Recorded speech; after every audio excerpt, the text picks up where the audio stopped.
Hey, my friend, why do women have a harder time figuring out root causes of their health problems? My guest on today's show is a functional gynecologist, and she helps women reclaim their health with a holistic approach. We talk about how women's hormones change in their early years, 30s, 40s, into perimenopause, menopause, and post-menopause. And we talk about why birth control can be problematic. We discuss thyroid hormones and weight gain and why some of those can go hand in hand. This is a fantastic episode on how a holistic doc can help women determine root causes and help women get back to health. So stay tuned for an awesome episode.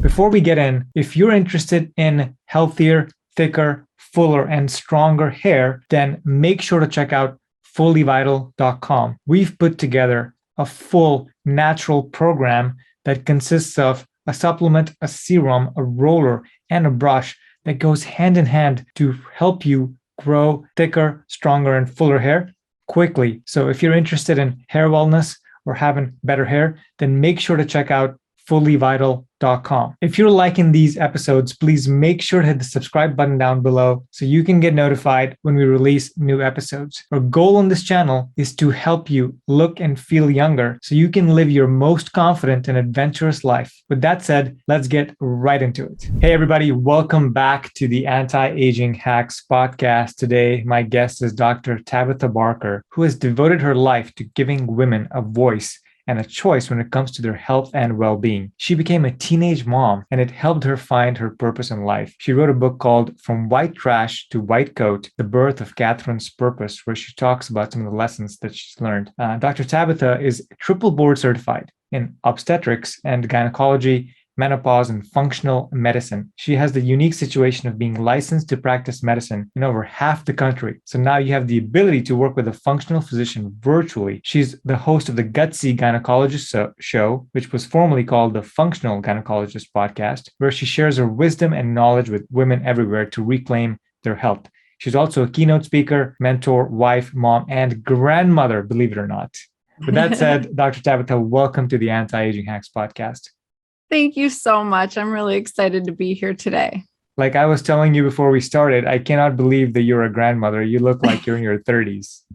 I will take that. Oh my goodness. I love it. When my daughter was younger, everybody thought we were sisters. And when people stopped saying that, it was a hard pill to swallow. But then I just kind of embraced it. And I was like, you know what? I'm just going to make the most of it. And then when I had a grandson, I'm like, I'm going to rock the grandma thing. It's all good. Fantastic. Well, let's get into your story. So you've got a very interesting story. You had a child, I believe, when you were 17, which I'm sure that can change your whole trajectory of your life, but you still found a way to go to med school, and then you quit med school to go do functional medicine. Tell us about these big turns in your life and how life shaped you into the person that you are today. Oh my goodness. So I had no plans of going to college. I did not like school. I lived in the principal's office and in Saturday school. I really just wanted to be a rock star. I wanted to marry Tommy Lee from Motley Crue. I'm such a different person now looking back. But when I had my daughter, it was extremely eye-opening, like the way I was treated. I was on Medicaid and food stamps, and my doctor was chosen for me through the government. And he was very old and close to retirement, family practice doctor. He didn't want to take care of me. He didn't want to, talk to me about anything. So things were done to me. I didn't really understand why or what was happening. I had a very traumatic delivery.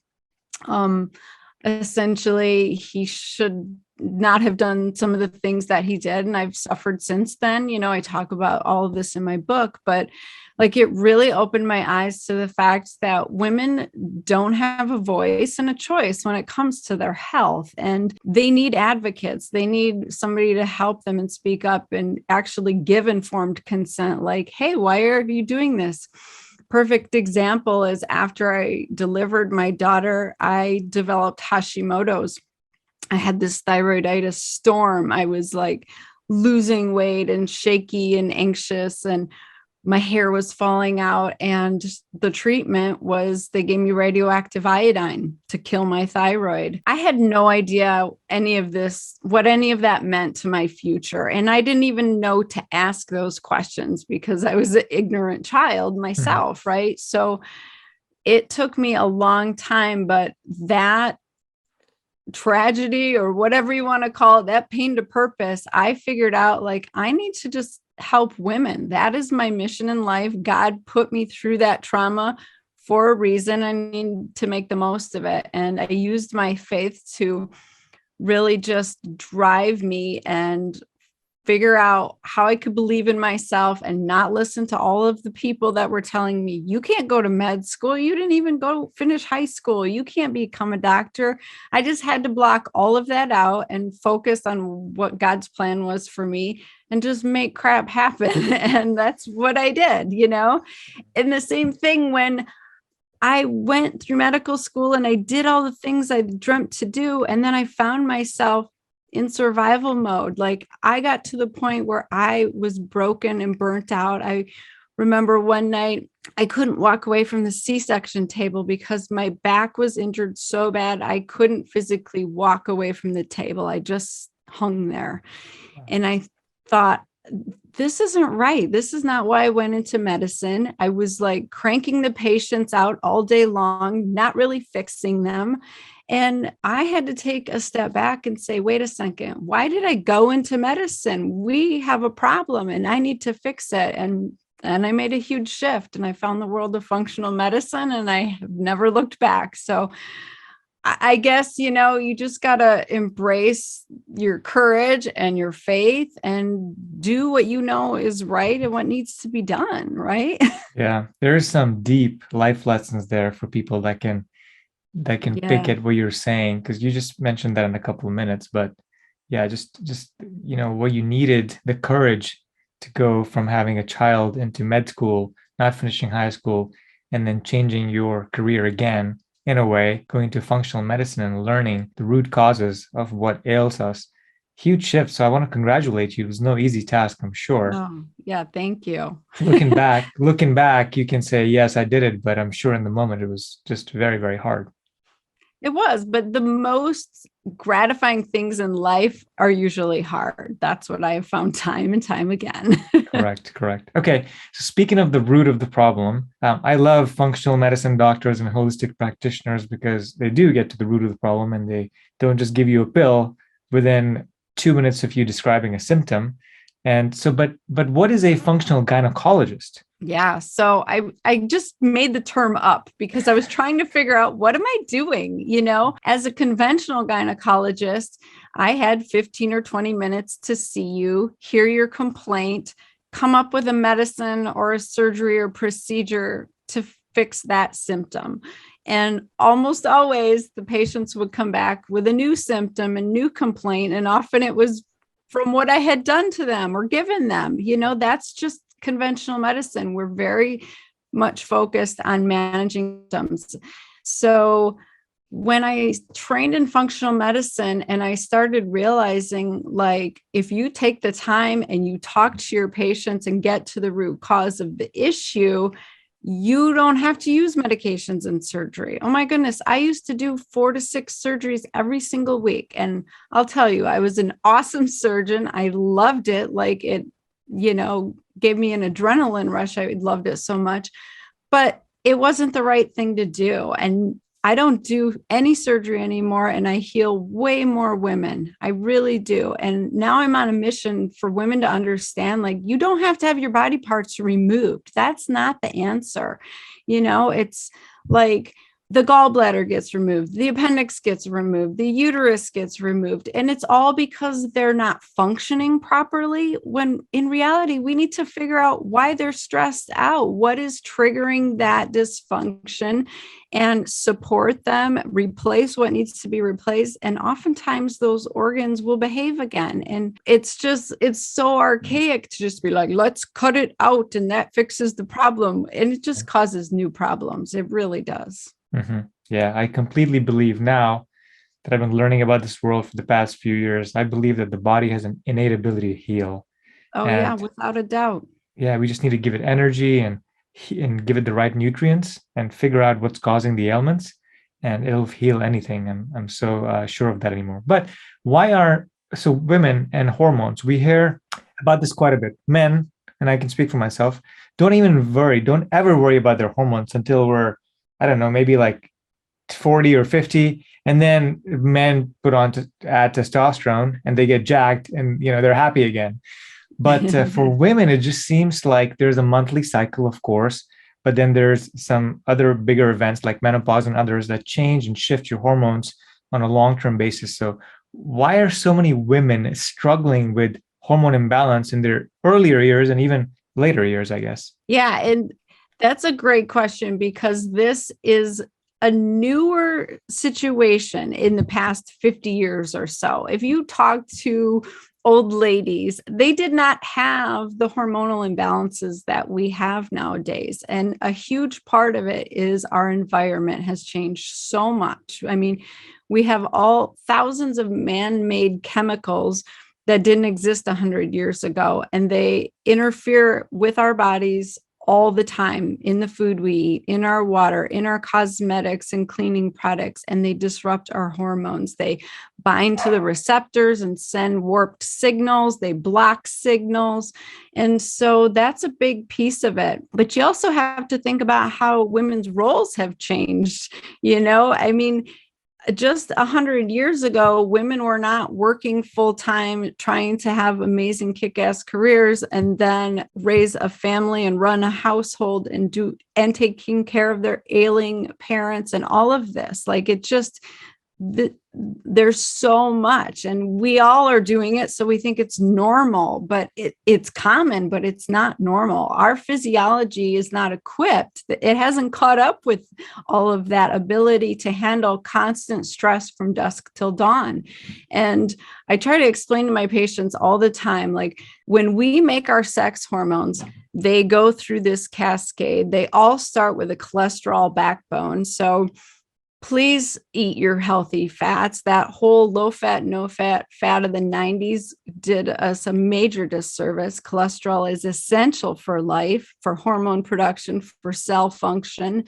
But that goes down and makes progesterone. Progesterone is often used to make cortisol, our major stress hormone. So if we are just like go from dusk till dawn, we're robbing our progesterone at every turn, and to the point where women just are super imbalanced. And so even if you have a normal amount of estrogen, you can feel imbalanced because your progesterone is so low. And then you go and add all those chemicals of all those products that we're, being exposed to, and that makes our estrogen levels feel even higher. And then we add on, we don't metabolize and remove our estrogens efficiently because of our lifestyle choices. And so our estrogens get recirculated and hang around a lot longer. The main issues with that are related to our gut health and our liver health. So we drink more alcohol as women than we ever have in the past. I mean, when I grew up, I think I saw my mom drink once, whereas where I live, we drink every night. We have a cocktail, we have wine. I had a rough day. I deserve it. I need to relax. And one becomes two and two becomes three. And our liver is not meant to handle that much alcohol. And so if your liver's processing all that alcohol and Tylenol PM for you to sleep and all that other crap, it can't metabolize your estrogens and get rid of them appropriately. So you end up in this estrogen dominant state that we just didn't really see in the past, but it's rampant at this point. Mm-hmm. Okay. So what you're saying, if I understand it correctly, is that progesterone is getting turned into cortisol and the adrenal hormones. And so because we're so stressed all day, every day, which everybody is, like you mentioned, raising kids, full-time job. Mostly women do it. It's mostly women that are raising kids. Men are just there for support sometimes. And taking care of their parents, their ailing parents, that's another job. And then working full-time and then taking care of the food and all that stuff. It's a lot to take on. And you're right. There's constant stress. Everybody has stress, but for women, it looks like progesterone is getting turned into cortisol. And then that leaves the estrogens around. And with all the chemicals and whatnot that we're ingesting and bringing into our bodies, that causes more of an imbalance, which leads to estrogen dominance. Why is estrogen dominance such a big problem if women are undergoing through it? Yeah. So this is a common situation that I saw in conventional gynecology. Women would be on birth control pills from, say, age 15 to 25. They'd have a kid or two. And then they'd say, I don't want to be on birth control pills anymore. I was on that a long time. It gave me headaches or whatever reason. And they would try to just have a period. Their husband would get a vasectomy and their periods would be heavy. They'd be painful. They'd get bad PMS, all these symptoms of estrogen dominance. And so the trigger response from a gynecologist is you need to go back on the pill, or you need an IUD with synthetic progestins in it so that that lining can't grow every month and you don't have that heavy bleed. Meanwhile, the estrogens are still circulating, not being metabolized appropriately, hanging around too long. And a common situation I would see was someone would have an IUD or get an endometrial ablation.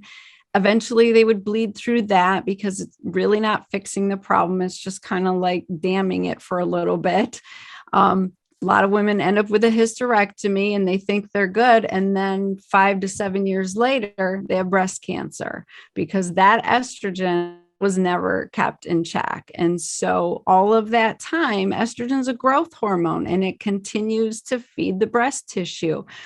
And when I mentioned estrogens get metabolized down different pathways, and there's a pathway called 4-hydroxy that is very DNA damaging, teratogenic. So it can increase your risk of breast and uterine cancer. And I really think that we are doing women a disservice when we keep trying to get rid of this heavy period and these fibroids and this endometriosis and not getting their estrogen in check, because it's really not fixing the problem. And you could be preventing some of this breast cancer that just continues to increase and increase and increase. I remember being a young child and watching, I don't even know what the movie is with Bette Midler, but like breast cancer was a scary word and it was super uncommon and they didn't even use the C word. And now it's like every friend I know has had breast cancer, or has been closely touched by it. And we need to change that. Wow, I can't believe the statistics are that bad. I have had a couple of female friends. They're only 30 or 31 years old that have had lumps in their breasts, or they're working on getting these lumps removed, which is some of the earliest signs of breast cancer, I believe. And so it's really troubling. And what you just mentioned is that the estrogen dominance is going to keep feeding the breast tissue and cause breast cancer. Now let's you touched on this, so I'll go down that rabbit hole a little bit with these birth control pills that women take, and they start from 15 or whatnot. What are these birth control pills doing, and how are they changing the hormonal balance inside your body? Yeah, so this is super important. Women need to understand that the birth control pills are synthetic estrogen and progestin, and they are shutting down the communication from your brain to your ovaries. It's called the HPO axis, hypothalamus, pituitary, ovarian axis. They are usually in constant communication. They're creating hormones and talking to each other, make more, make less, do this. Estrogen is a growth hormone. It's growing the lining inside the uterus to prepare for a pregnancy. It's growing the fat on your hips. It's growing your breast tissue so that you have enough metabolism and fat storage to handle a pregnancy. Progesterone is supposed to balance that and keep it in check. Progesterone prevents the lining from overgrowing and from your weight going out of control and everything else. And progesterone is necessary to maintain a pregnancy because it keeps that lining there after the embryo implants. And so the birth control pill just shuts all that down. So you stop making your own hormones. You're just taking synthetic hormones.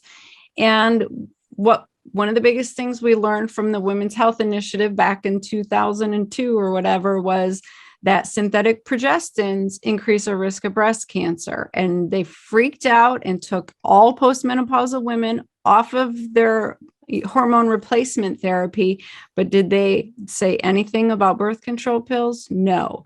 And we know that cancer isn't brought on overnight. It's not just, whoop, I took this and now I have cancer. It's a long process of cells not regenerating and turning over appropriately over time because of some insult. And so this will never be studied. Birth control will never be taken off the market. I understand. Like, I needed birth control to accomplish what I did in my life. So I'm not saying don't use birth control. Like, I wouldn't be where I am today if I had more kids that young, honestly. Right. But take it for birth control. Take it just when you need it. Don't be on it for 20 or 30 years, because I feel like there's more correlation there than we're admitting to. That was just my side tangent. So when women come off of birth control pills, oftentimes that HPO axis doesn't come back online. The ovaries and the brain don't talk to each other. They've never had to for some women. Like, they get on that pill after, a couple periods when they're 14 because it's painful. And then their brain doesn't know what's happening. So we're seeing more and more women having infertility issues because they're not cycling, they're not ovulating, and it's all pill induced. That and the environmental, hormone disruptors that we talked about. So the other main issue is that it depletes your vitamins, depletes your B vitamins, your magnesium, your D. And so we get into a state of deficiency from this birth control pill, and then it can cause leaky gut. And so it's a trigger for autoimmune conditions and other chronic issues. I mean, it's just, you are going down this long road of chronic illness when you don't necessarily have to, and if that's your choice, I just want you to be informed. Like, nobody told me anything, things were just handed to me. Like, here's what's best for you. And 20 years later, I'm a hot mess, It's so funny, like the things that we do as younger adults, and we just don't know. We really don't know what is going to happen 20 years later. And sometimes, even if people tell us, hey, don't do this, in the, I guess in our youth, we throw caution to the wind and we say, I need to look good now. I need to feel good now. I need to live my best life now. And I don't care when I'm 35, that's too far away. I can't even envision when I'm going to be 35. So that's part of the folly of youth. But it's also not knowing, and your friends or confidants or parents sitting you down and explaining how this could have big ramifications down the road. Now, you mentioned birth control having the estrogens and the progestins in it. Are there any types of birth control, Dr. Tabatha, that are not the hormonal, that you just put in and then they don't mess with anything in your body? They're just completely natural? Yeah. So there's a Paragard IUD, which is made of copper. There's no hormones in it. And there is a diaphragm, there's sponges. So barrier methods like condoms and diaphragm, or the Paragard IUD. Everything else is hormonal, unfortunately. And they really haven't tried to come out with anything new. They come out with new versions of the same thing. There's like 4 or 5 different hormonal IUDs, but it's all the same synthetic progestin, just in different levels, different amounts. So I would say, if you're going to use hormonal birth control, just be aware that it might be the, reason that you're having some issues. I remember one patient, she was on the verge of a divorce because she literally couldn't even stand her husband. She was so repulsed by him after she had her baby and went back on birth control. And I said to her, let's just go off the birth control pill and give it a try and see what going back to your natural hormones does. And I kid you not, within 2 months, she had a libido. She was interested in her husband, and she was like mortified that she had treated him the way she did because she felt so different on the birth control pill. And that really stuck with me. Mm-hmm. And I've seen it time and time again since then. It affects your testosterone levels, because even though you make testosterone from your adrenal glands and fat cells a little bit, you make half of it from your ovaries. And so not only is your estrogen and progesterone being shut down, those are at least being replaced by synthetics. Your testosterone's being shut down, but that's not being replaced. And so women lose testosterone is needed for like drive and interest and motivation and all of these important things. And that just, oh, that's not a big deal, whatever, it just gets blown to the side. And so I think that we just need to increase awareness and help women make better informed choices. Mm-hmm. Okay, great. So my second question around that is, you talked about the HPO axis, the hypothalamus, pituitary, and the ovary axis, where these sexual hormones are being balanced by the brain and the ovaries. And so when women are on hormonal birth control for 15 years, it's shut down, it's not active, and they come back or they take it off again, and now they have these heavy periods and whatnot. Is there a natural way to get these talking again, or does that take a long time? How does it work? There's definitely ways to get these talking again. And I want women to understand that there's more than one axis. There's a HPA axis where your brain's talking to your adrenal glands. There's a HPT axis where it's talking to your thyroid. So the H and the P are the same for all of these systems. So you can imagine that if something's affecting your hypothalamus or pituitary, it's going to affect more than one system. And so if one system is struggling, the other two are going to take up the slack and work harder. And what you see a lot is women develop thyroid disease when their sex hormones are imbalanced. Women who have adrenal issues, like I mentioned, chronic cortisol production, end up with sex hormone issues. So it's very much a ping pong interconnected relationship. But I will tell you, sex hormone imbalance is usually the result, not the cause of your issues. So they get imbalanced because of everything else going on a lot of the times.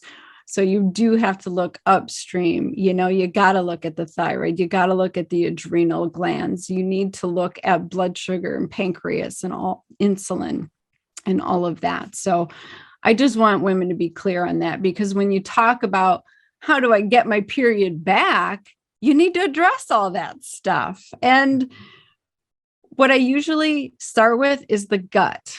I'm like telling you got to do thyroid, adrenals, all these things. But I promise you, 90% of Americans have gut issues. And if your gut's not healthy and you're not eliminating properly and you don't have the right bacteria, you can't absorb your vitamins and minerals and healthy fats, you can't make your hormones and your neurotransmitters, it doesn't matter what you're throwing at it. So I always start with gut healing, getting the liver optimized for those detox pathways, getting the adrenal glands functioning properly, supporting the thyroid if necessary, removing the triggers that are ticking off the thyroid, which is often an overactive immune system from food sensitivities that developed from your gut issues.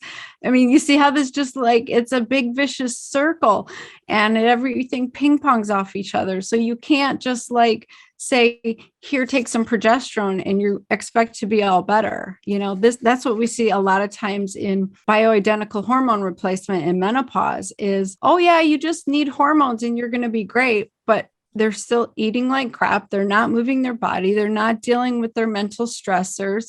And so you're constantly changing levels and dosages to chase their levels because they're struggling and nothing's being fixed. So it's super important to address all of those things. You can use hormones to get an early win. You can add some progesterone, but that's not the fix. So Vitex is a really nice supplement that you can take. It comes from the chasteberry tree that supports ovulation from the ovary, because once you get ovulating, that talks to the brain says, oh yeah, let's keep doing that. And so whatever you can do to get back online, but it really is the other systems that need to be addressed. Does that make sense? Yeah, that makes sense. And I'm glad you brought that up, because I was going to ask you how you start your process of figuring out what to do first and what to do next.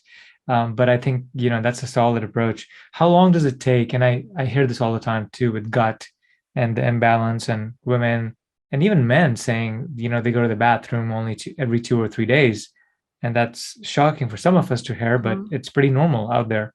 And so how long does it take typically, Dr. Tabatha, to kind of get the gut back in balance so you can start working on the other systems? So when I work with my patients, I do a 3-month gut healing regimen, and they start feeling better probably like 2 to 3 weeks. And then they really turn a corner at the 6-week mark.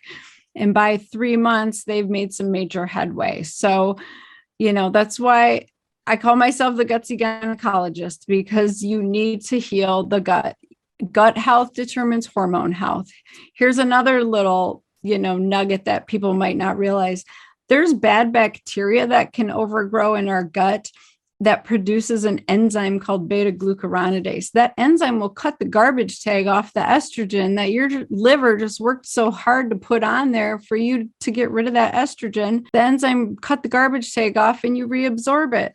And if you're constipated and not eliminating for a couple of days, you have so much more time to keep reabsorbing all of those estrogens. And I see it all the time. Women are, like you said, having bowel movements once or twice a week. So they got the wrong bacteria living in their gut, making them reabsorb that estrogen. And then they're not eliminating those toxins and making it worse. So if we can get you pooping at least every single day, getting your liver functioning, you're going to make major headway in how you're feeling. Mm-hmm. Yeah, that's fantastic. Now, what happens with women when they approach menopause? I know there's a perimenopause period, there's the actual menopause, and then there's post-menopause. How do you see these hormones changing outside of the birth control influences, right? Because now women are off birth control as they're into menopause. And so what changes with estrogen, progesterone, testosterone as we go into this specific phase? I love that you even know the word perimenopause, because no one literally talks about it. Menopause is treated like a light switch, like you're regular and having cycles one day and you're done the next. And it's really like a 5 to 10 year transition of perimenopause, where you're not ovulating consistently, which then you aren't producing enough progesterone. And that is where we see estrogen dominance really start to surge, is in like late 30s, early 40s, and until we reach the menopausal state where we're no longer having periods consistently. So what we see is that progesterone just continues to decline and not be around. Estrogen acts like this roller coaster. It used to go up nicely the first half of your cycle and come down, and then go up nicely the second half and come down. Now it's more like jagged. It's like shoots up and then drops, shoots up and drops, because it's not hearing that response correctly from the brain because the progesterone isn't there. And so your ovaries trying really hard. It's like, here, let's shoot out some more estrogen. And then it fails.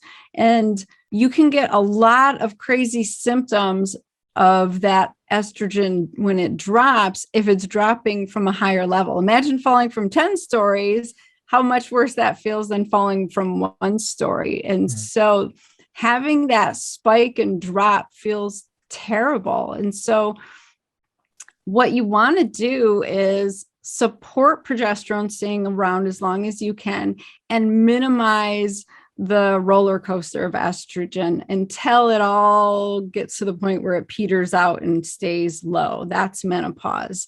You're still making levels. They're just at lower levels and they're consistent. Now they're like a man. They're just like chilling along at 35 miles an hour the rest of their life. That's why you guys have it so easy, because you're just on cruise control, and we're just like a toddler pushing on the gas and the brake and the gas and the brake. And it's crazy town, Yeah. So that transition doesn't have to be terrible. You can make it smoother. Mm-hmm. Yeah, I've certainly increased a lot of empathy for my women friends and the female community after learning about some, the hormonal shifts and everything they have to go through in childbirth, including that. And so what happens so we talked about estrogen, progesterone as we get into perimenopause and then post, but what happens to testosterone, Dr. Tabatha? Is that now that you're off the birth control, does testosterone normalize to your normal levels and then it stays relatively higher as the other two hormones are dropping significantly? So when you enter menopause, testosterone does decrease because some of it was coming from the ovary, but you're still making a little from the ovary and you're still making it from the adrenal glands. And women can support testosterone production by weight training. Get out there and start lifting weights, get strong, use your muscles. That's very stimulating to that, and keep your adrenal glands in check. So testosterone is vital for a menopausal woman. It like keeps them good, keeps them young. And, I saw a statistic recently that the average lifespan of a woman at the 1900 mark was 49. And in 2020, it was like 87 or something. So we've doubled our life expectancy. Wow. We never had to live in this menopausal state half of our life like we do now. This Right. is all new. And, people are just being told, deal with it, get over it. It's fine. But when you go into menopause, those low hormones shift your immune system, your cardiovascular system, your neural system, like everything starts to age. It really shifts and changes. Your immune system takes a huge hit because estrogen's very immunoprotective. That's part of the reason that moms can carry babies and not miscarry. So we see women develop insulin resistance. They start to gain weight. They start to get high blood pressure and their cholesterol creeps up and they get more illnesses, and then their brain doesn't function as well. And it's all because they're living in a state of low hormones. And so there's a big push, of women who they're just in their prime when they get to menopause. They're like, wait a second, I'm running a business. I'm at the height of my career. Like, I'm happy. I'm done raising my kids. I want to enjoy life. I'm not ready to go down the hill. And kudos to them. They shouldn't have to necessarily live in that deprived state. Every other hormone we replace. If your thyroid hormone's low, we replace it. Men, your testosterone's low, we replace it. We don't say, well, you're over 40. You don't need that. It's very biased against women. And so if women want to do bioidentical hormones, it is safe. And I say, go for it, because you deserve to slow down that aging process until we can figure out how to get our physiology to catch up with our lifestyles. That's what we're doing. We're biohacking. And, I don't plan to just let it all happen. I'm going to fight the fight. You know what I mean? Yes. And that's what the podcast is about, is fighting the good fight. And aging is at the current moment, it's inevitable, but there are so many advances that are being made. I talk to these anti-aging and longevity researchers all over the world in terms of not only slowing down or identifying the pathways of aging, slowing down on those, and then finding ways to reverse some of these pathways. And reversing aging is happening in a lot of ways. If you look at your biological age and markers of methylation, you can see that there's a reverse, but we want to see more of a reverse in the sense that we look younger and our skin looks better and we don't have some of these symptoms of age or aches and pains and inflammation and all that. Now, speaking of skin, Dr. Tabatha, I wanted to ask you, I've heard from women that say that, again, the years of menopause, perimenopause are significantly hard, or they're especially hard on their skin, and they see that their skin's aging much faster. Is that because of estrogen loss as well? Yeah, definitely. So we have estrogen and progesterone receptors all throughout our body. It's not just related to our reproduction. And so our collagen starts to get depleted. We see changes. We get wrinkles. We get thinner skin. And it's not just our face. It's not just vanity. Like, our vaginal tissue gets thinner, the bladder tissue. So women start to have leakage of urine, and then they don't go and exercise, and they refrain from activities and enjoying life the way they should. They stop being intimate with their partner because it's uncomfortable and painful. And so all of that is unnecessary. Like, literally, there are ways to give your body the estrogen, the progesterone, the testosterone that it deserves, as long as you want. I came out of residency right at the turn of the Women's Health Initiative. And so everybody got taken off their hormones because, oh my gosh, hormones cause, heart attacks, stroke, and cancer. The problem was that study was done on synthetic hormones, and the average age of the woman in that study was 64 years old when she was put on hormones. She was already well past menopause, already had heart disease developing, diabetes, other confounding issues. These were not accounted for, but we just had this knee-jerk reaction, and we've screwed over a lot of women over it. And before that study came out, it was commonplace for doctors to say, oh, your hormones are declining, you're going into menopause.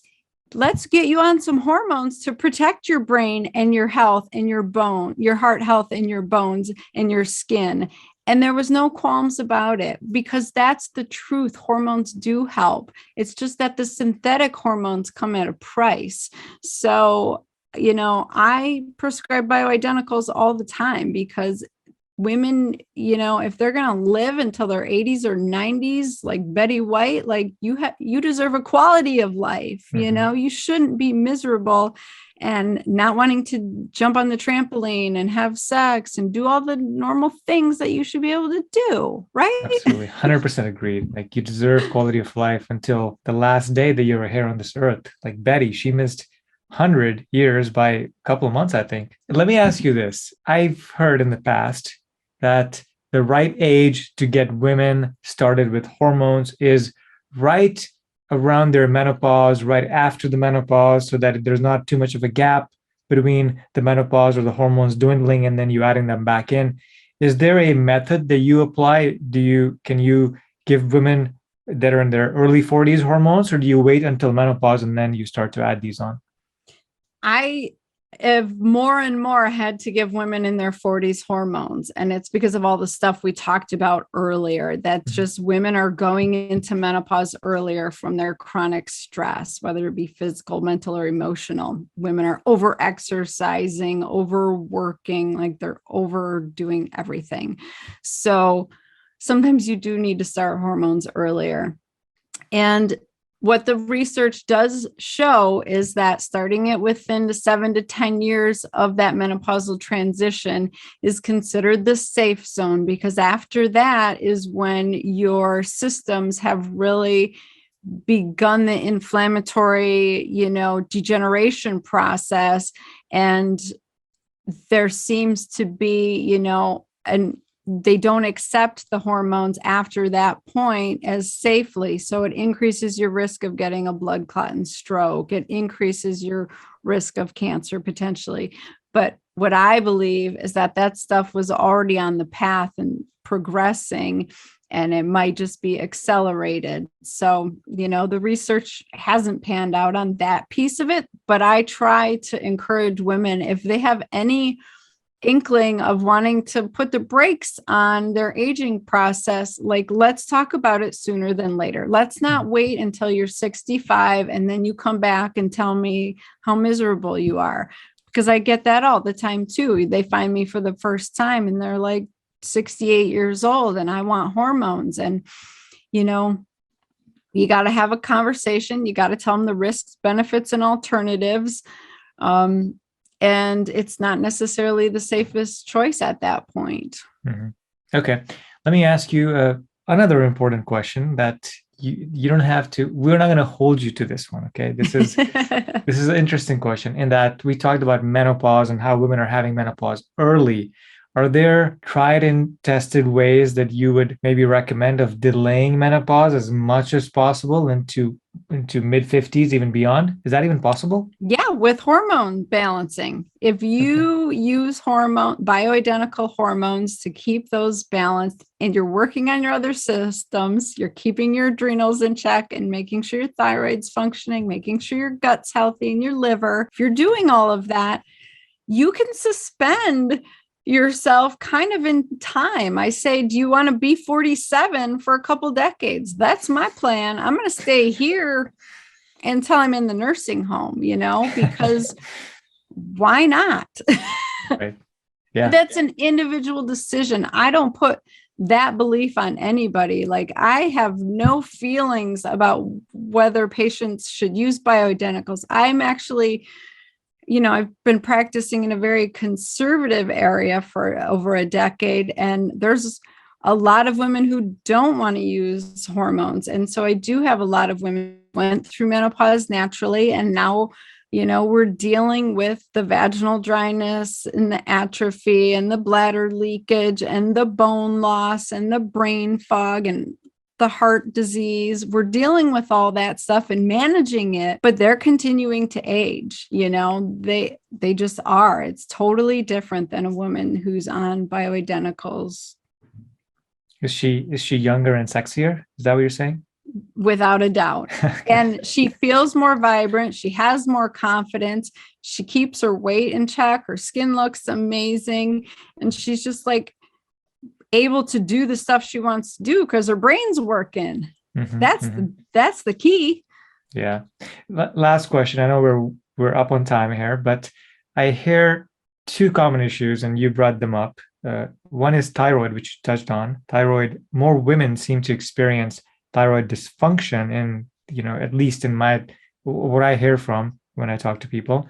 And the second thing is that women complain of weight gain more so than men. They're probably equally getting it, but I just hear more complaints about women gaining weight and not being able to lose it. Is there any veracity to what I'm saying?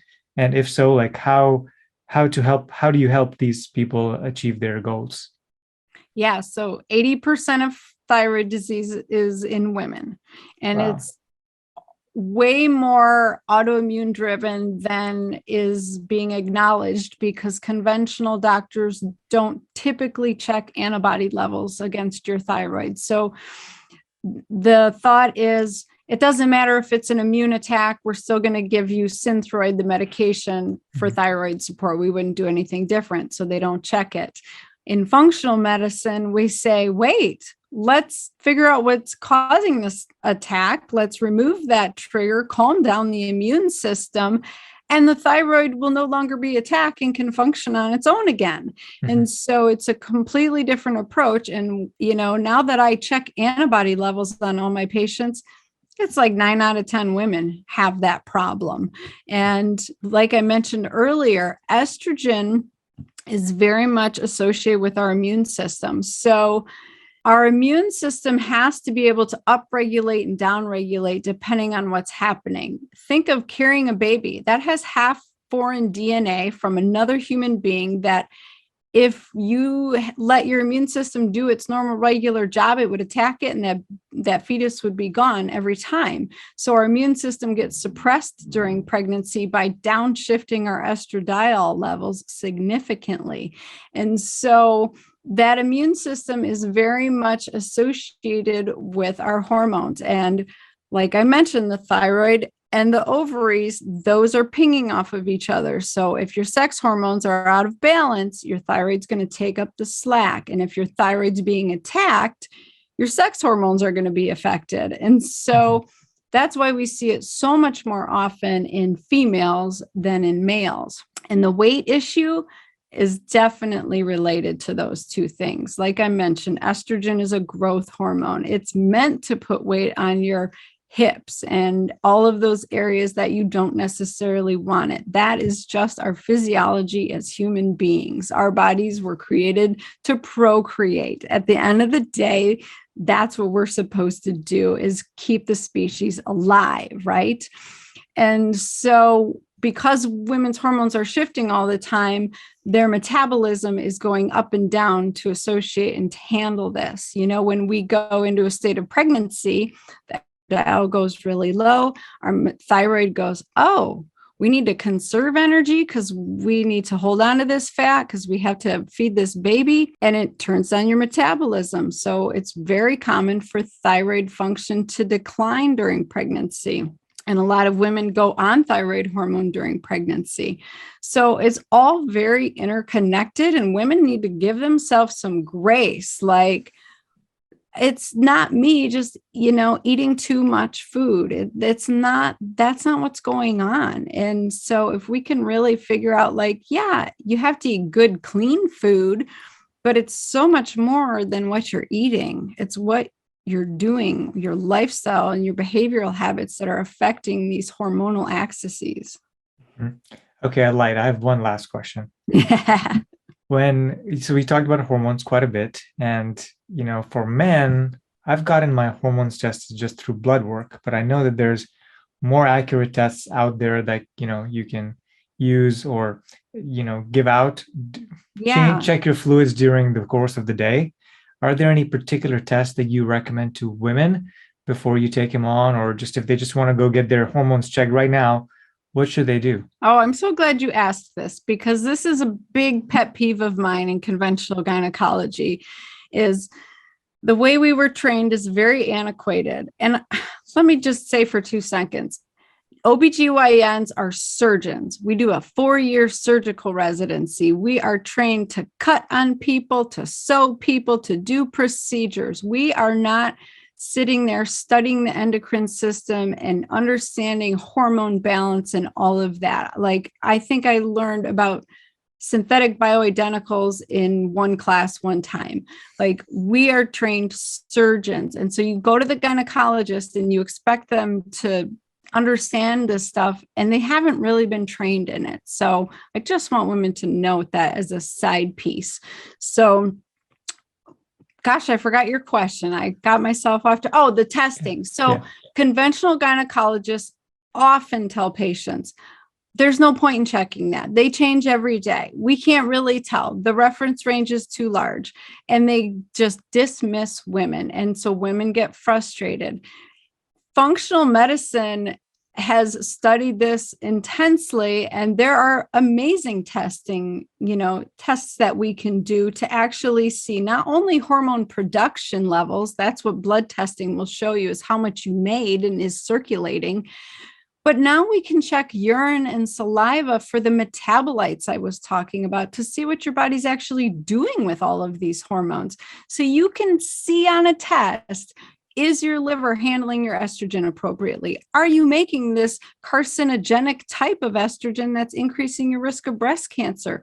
All of this information is amazing, and it just irks me that conventional gynecology won't open their brains up and learn something new, because it just does women a huge disservice. So the Dutch test is my absolute favorite. You can look at a 24-hour cortisol pattern and see how you're handling your stress levels during the day.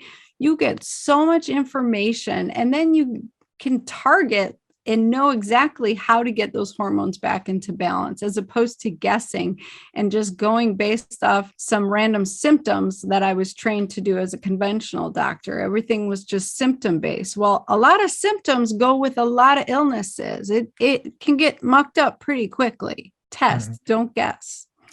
Ladies, that is a 2-minute soapbox on why you should go with a holistic doctor instead of the traditional medical trained doctors, because all of these things are connected. There's systems and hormones and organs that are talking to each other all the time. There's detox pathways, there's gut, all of them are involved, and it's your body. So thank you for sharing that. And I could see your passion shining through there. With that said, just a little bit. Where can women find you, Dr. Tabatha, and work with you? Yeah, so you can go to my website, drtabatha.com. It's DRTABATHA, 3 A's, no I's. And the Gutsy Gynecologist on Instagram and TikTok now. I have branched out. I'm trying it. We'll see what happens. So yeah, Fantastic. Come check me out. Okay, great. Thank you so much for coming on the show. This has been, I know that I learned a lot myself. So thank you so much. Yeah, my pleasure.